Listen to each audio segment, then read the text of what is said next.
ये क्वेश्चन आता है 4 मार्क के लिए बोर्ड में। Nested if else statement, syntax और एग्जाम्पल दोनों देना होता है।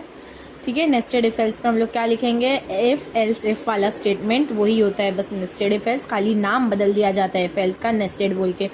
इफ एल्स के अंदर और एक इफ एल्स डाला तो हम लोग एल्स इफ ऐड कर देंगे, तो वो ऑलरेडी कंडीशन, मतलब इफ एल्स के अंदर और एक इफ एल्स डालने को बोलते हैं हम लोग एक तरीके से। तो ये आंसर है, when a series of decision is required, nested if else is used. Nested means using one if else construct with another one. If condition in the outer if is true, then only inner if will get executed. अगर बाहर वाली मेरी if की statement true है, अगर मेरा 0 से बड़ा है तभी मेरी ये वाली स्टेटमेंट भी एग्जीक्यूट होगा, वरना नहीं होगी। अगर यही फॉल्स होगी तो डायरेक्ट एल्स के पार्ट में जाएगा।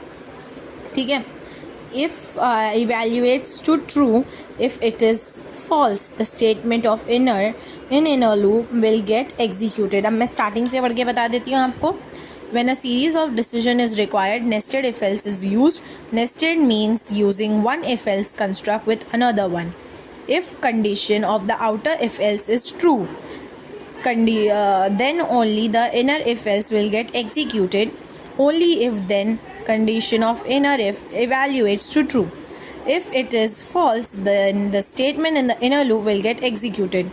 ये कोड है, ये मेरा एक इफ एल्स है, ये मेरा दूसरा है। ये अगर कंडीशन ट्रू हुई तभी ये ट्रू अंदर जाएगा, ये वाला एग्जीक्यूट करेगा। अगर ये फॉल्स हुई डायरेक्ट जाएगा वो इफ एल्स स्टेटमेंट पे आराम से, और वो ये वाला इफ एल्स स्टेटमेंट, एक एल्स है, एल्स के अंदर और एक एल्स है। ठीक है, बस यही दो करना है और कुछ एडिंग नहीं करनी है। आसान भाषा में मैंने बता दिया है, बहुत इजी है। कुछ डाउट है आप मेरे को इंस्टाग्राम पे आके कंफर्म कर सकते हैं। कुछ भी डाउट है, आपको मैनुअल्स के क्वेश्चन के आंसर चाहिए वो भी आपको मिल जाएंगे। ठीक है।